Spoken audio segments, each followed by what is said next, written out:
Hello guys, welcome to our channel Anand academy. நம்ம இன்னைக்கு தினம் ஒரு திட்டம் சீரீஸில் டே 12 இருக்கோம். இன்றைக்கி என்ன ஸ்கீம் பார்க்க போகிறோம் அப்படின்னா, பிரதான் மந்திரி ஆவாஸ் யோஜனா 2025. இந்த திட்டத்தோட நோக்கம் பார்த்தோம் அப்படின்னா, நகர்ப்புற மற்றும் கிராமப்புற சொந்த வீடு இல்லாத நலிவடைந்த பிரிவினருக்கு நிதி உதவி மற்றும் வங்கி கடனில் வட்டி மானியம் வழங்குறதா சொல்லியிருக்காங்க.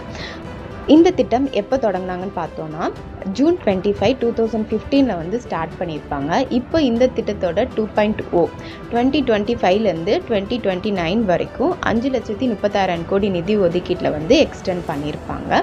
நிதி உதவின்னு பார்த்தோம் அப்படின்னா, நகர்ப்புற வீடுகளுக்கு 1,50,000 2 லட்சம் வரைக்கும் தராங்க.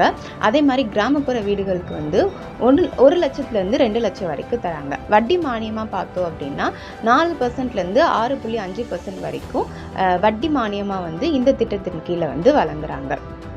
உங்களுக்கான கொஸ்டின் என்னன்னு பார்த்தோம் அப்படின்னா, இது எந்த அமைச்சகத்தின் கீழே வருதுன்னு சொல்லிட்டு மறக்காமல் கமெண்ட் பண்ணிடுங்க. வீடியோ பிடிச்சிருந்துச்சுன்னா லைக் பண்ணுங்கள். தேங்க்யூ.